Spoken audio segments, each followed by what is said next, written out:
Hello and welcome. My name's James Haken. I'm Managing Director of Elliott's, and you're listening to a 10 Minutes on Tuesday podcast for Propel. Today I'm delighted to be joined by Anthony Pender, co-founder of Yummy Pubs, and of course the new chairman of the BII.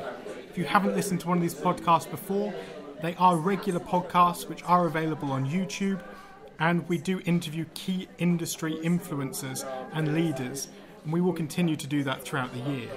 But for the moment, big welcome Anthony, and I suppose I'll start off by getting you to introduce yourself a little bit and a little bit about your background. Okay, well we founded Yummy Pubs, originally first pub in 2007, ran it as individual operator for a couple of years, and then from there gradually grew the business. We did it organically with retained cash flow, built it up, really focused it on building a culture with our business. Now up to 5 sites, going fantastically well and planning on opening a few more next year. 2 years ago got involved in the Pub and Bar Perceptions programme as Vice Chairman, really looking at engaging outside the industry for bringing new talent in and the perception of there is a career inside of licensed retail. As we all know that isn't the case at the moment, and it's a real issue, and you've got that mum says I shouldn't just work in a pub kind of mentality, and we need to change that to show what there is out there. So aim to do that. Due to that, got asked to be put through to the BII role, so now I'm BII chairman on top of all that as well. And how did that come about? Initially I didn't really consider the role, if I'm honest. I've worked with the BI through perceptions and various meetings around apprenticeship programmes. I've always voiced my opinion of those things, but really kind of looked at it as just an organisation I was going to work with, not in, per se. Then got asked by a few people that it might be an idea to apply for the role. It's the first time that they've gone external for advertising for chairman, as before it's always been allocated from the regional chairs within. They realised they need change, they really noticed they needed a shake-up, and a few of the guys recognised what I'd done at Perceptions, that maybe it would be a good move to kind of bring me in and really bring about change. So they created this new selection process to bring in new people along the way, and applied as part of that, and here I am. What do you think the biggest challenges are facing the BII and I suppose the industry as a whole? It's kind of hand in hand. It's what are the biggest challenges for our industry going forwards, not just the next couple of years, but for the next 5 years and the next 10 years. And then what space does the BII sit in? We all know that there's a lot of associations out there that you can be a member of or not be a member of, be associated to or not. One thing that we really need to tackle is the space that we fall into. We don't want to be doing the same thing as the ALMR. We don't want to be doing the same thing as the BBPA or the licensed victualers or anything else for that matter. What we want to be doing is doing what the BII does best, and it's getting back to making sure we're an institute. By institute, and it's in the name, exactly what I mean, it's education, it's raising standards, it's looking after the individual, and it's very much about professionalisation of the trade to create meaningful careers, to create professional outlets that are safe and great to visit. That's all really interesting. And what is it you really want to drive for the organisation within your tenure? Within the tenure, there's some really clear. I should say that a lot of this started to happen before I joined. You have the new exec team with Tim Hume there. They've done a fantastic job. Part of the reason I took the job is because of the strategy they're putting in place. That it's 18 months of planning and a bit of a shake-up within, but now it's time to deliver a new strategy. The thing I aim to deliver is stability to it, to keep a focus on that new strategy, but also to see that I leave a better organisation at the end of it that can carry on through to 2020, 2025 again, and really focus again on the individual and doesn't get involved in lobbying, because we're not a lobbying organisation. That again is BBPA, LMR, everyone else. We are an organisation for the individual and the professional standards, so it's real focus and passion and getting it back to actually being about the licensed trade.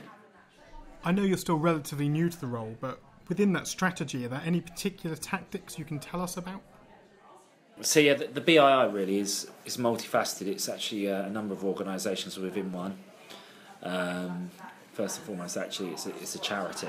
So everything that's generated cash flow wise goes back into it to further develop the organisation for the benefit of the industry as a whole, which is quite unique. But Main part of it is the awarding body, so whereby personal licences, doorman's licence have always been awarded. We still account for 80% of the awarding of personal licences through various training companies. But now that's branching out into new qualifications and new apprenticeship programs like the pub chef program that's going to be launched in February. So really energetic stuff going on that side. There's the pub governing body, which obviously we all know is up in the air at the moment with the market rent only option, but there will still be a need for that. It's something that the BII had to take on from an administrative point of view because literally there was no one else there to do it. We were seen as the most neutral stance in there. So it's funded, but what it does is basically an individual sits in an office, and Michaela, she sits there and she takes all the process through PCAS and peers. So we're not actually involved in the actual boarding and the decision-making process. We're literally just an administrative function so that it can run and give it office space to run. The panel's obviously made up multi-industry, individuals, surveyors, everything else. So that's always been one that's kind of on the side there for the last few years, but we've had to make sure it runs, but we haven't been a decision-making factor in that. And I think there's a bit of misconception around that. Finally, the membership side, massive part of it, and it's where a lot of our focus is going to be. It's about supporting the individual, training, development, insights, innovation, and really going back to where I said before, being an institute and really developing the individual for the sake of licensee, for the sake of people coming to the industry new, for us as multiple operators, basically for every single individual. And there's 2.4 million of us in our industry, so there's a lot of people to look after. Be nice if they all become members. I find it really interesting actually, Anthony, because the first ever article I wrote quite some time ago was actually for the caterer, and it was around whether or not people can see hospitality as a career, and if not, why not? And it's funny that probably 9-10 years later we're still in the same position. Do you think it'll ever change? There's no choice about it. It has to change or the industry is going to fail, because the growth we're seeing, and we are seeing fantastic growth, fantastic innovation within the industry, but that means we need more people, and it also means we need more talented people in there.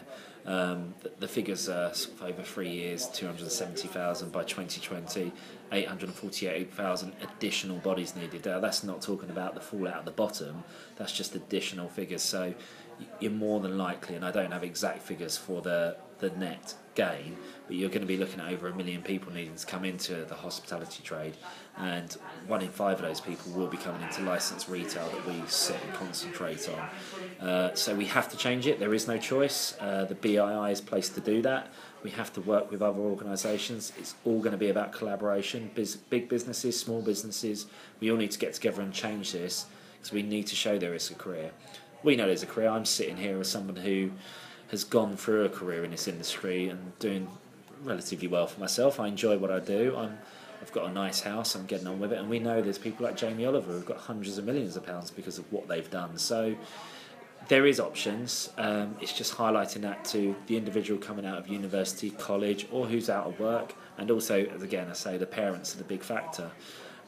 There's a misconception about low pay. One thing I will say about this industry is you may come in on low pay on a part-time job, but if you prove yourself, the progression and the meritocracy within our trade is phenomenal, and you can progress through. We've got guys who come in after 6 to 9 months, they're just their natural ability is brilliant, and you can train them into a supervisory management role. The key life skills that you need for any job you pick up in a bar: sociable, dealing with conflict, multitasking, time management. You need all of that to be a good barman, to be a good waiter, to be a good manager, to be a good barista, a good chef. It's all there. So not only are we creating skills for our own trade, we're creating life skills for the wider economy, wider job market, and the wider population. I really agree. I suppose for me it's always been about being social, and being sociable is so much part of the hospitality business. I wonder whether it should be a requirement that people work in the hospitality sector. You'd certainly drive towards having a society of people that I suppose have a lot more kind of empathy and emotional intelligence and understanding for other people when you've been through those kind of key challenges that we've all faced if we've grown up in the hospitality industry.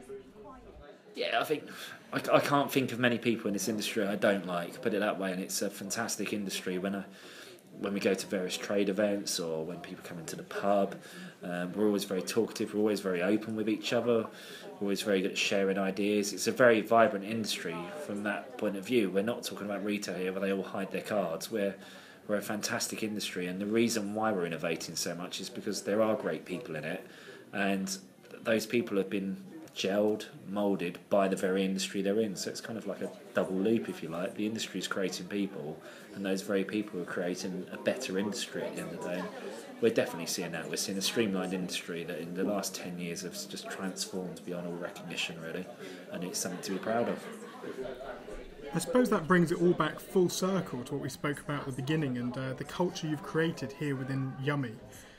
What are you most proud of within the culture that you've created here? Funnily enough, on Monday, we, for the first time ever, and as we've grown, we haven't had the opportunity to do this before, we shut all the venues and we brought all the team together under one roof, and we called it Yummy Conference. Basically an hour of a few speeches, celebration of some achievements over the year, some individual achievements, and he was really proud to see all those people excited about celebrating that success of the company. And it's about individual success, and it's about success as one team, and we've definitely got that. Everyone was so pleased for everybody else picking up awards.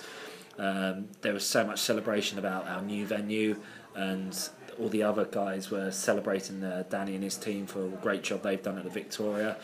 And really touching was 4 guys completed their apprenticeship last year. They came up to stage, they got a bottle of champagne each, and we just kind of said a few words about how they worked through it. So it wasn't just there you go, thank you very much, see you later. We want to say something personal. It's important to know your whole team.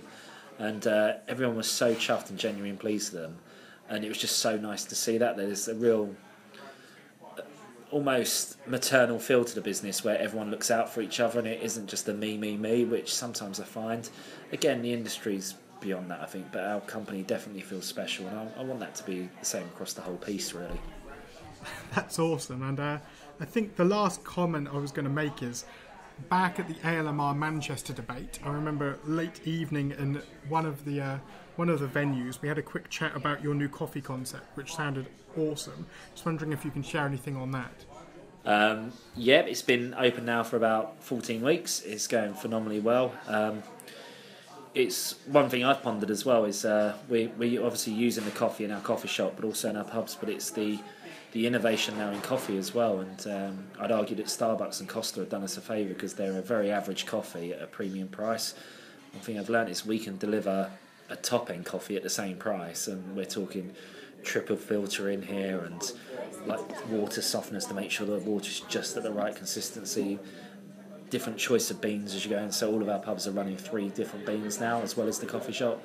And who would have thought 10 years ago that a pub would have that or a coffee shop would have that? And it just shows the innovation and the loyalty we've got because of that, because it's genuine and it really is real provenance in there. It's just phenomenal. People are walking past Costa and Starbucks to come to our coffee shop, and they're coming into our pubs for that coffee as well. So yeah, so far so good. It's early days, but we're enjoying it, and it's definitely one with a lot of passion running it.